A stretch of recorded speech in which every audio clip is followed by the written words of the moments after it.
কি গো মাসি? হ্যাঁ, আজকে কি বানাচ্ছ গো? চিংড়ি মাছের মাথা দিয়ে চচ্চড়ি।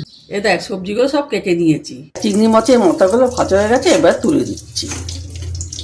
এবার এই তেলেতেই লঙ্কাটা আর রসুনটা ফোড়ন দেবো।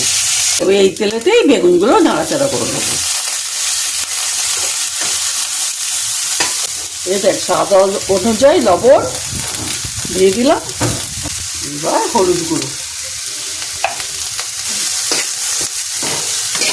বেগুনগুলো একটু জল দিয়ে একটু মাখা মাখা করে নিচ্ছি।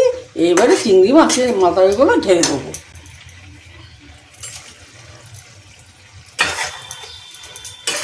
এবার এইটা দিয়ে নাড়াচাড়া করে নিচ্ছি।